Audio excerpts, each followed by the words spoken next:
கோவை மாவட்டம் சூலூர் கண்ணம்பாளையத்தில் குடியிருப்பு பகுதிக்குள் கத்தியுடன் நுழைந்த இளைஞரை பிடித்து பொதுமக்கள் தர்ம அடி கொடுத்து போலீசில் ஒப்படைத்தனர். கூடுதல் விவரங்களை செய்தியாளர் நவமணிகண்டன் வழங்க கேட்கலாம். நவமணிகண்டன், என்ன நடந்தது? விவரங்களை பதிவு பண்ணுங்க. கோவை மாவட்டம் கண்ணம்பாளையம் பகுதியில் இளைஞர் ஒருவர் போதையில் கத்தியுடன் அங்கும் இங்குமாக நடமாடிக்கொண்டிருந்தார். இதை பார்த்த அப்பகுதி மக்கள் சந்தேகமடைந்து அவரிடம் விசாரிக்க முயன்றனர். அப்போது அந்த இளைஞர் கேள்வி கேட்டவரில் அடிக்க முயன்றுள்ளார். இதனால் ஆத்திரமடைந்த பொதுமக்கள் அந்த இளைஞரை பிடித்து தர்மடி கொடுத்தனர். அவரிடம் சோதனை செய்த போது அவருடைய பாக்கெட்டில் கத்தி இருந்தது தெரிய வந்தது. இதனால் அதிர்ச்சியடைந்த பொதுமக்கள் அவர் கைகால்களை கட்டி வைத்து மீண்டும் தர்மடி கொடுத்தனர். பின்னர் சூலூர் காவல் நிலையத்தில் இது குறித்து தகவல் தெரிவித்தனர். தகவலின் பேரில் சம்பவ இடத்திற்கு வந்த போலீசார் அந்த இளைஞரை காவல் நிலையத்துக்கு அழைத்து சென்று விசாரணை மேற்கொண்டனர். விசாரணையில் அவர் தஞ்சாவூர் மாவட்டத்தை சேர்ந்த சேகர் என்பவரின் மகன் உதயகுமார் என்பதும் கண்ணம்பாளையம் பகுதியில் உள்ள ஒரு தனியார் நிறுவனத்தில் வேலை செய்து வருவதும் தெரிய வந்தது.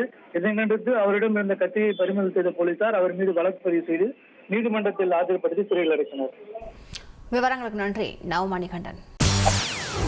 செய்திகளை உடனுக்குடன் தெரிந்து கொள்ள உடனே சப்ஸ்கிரைப் பண்ணுங்க.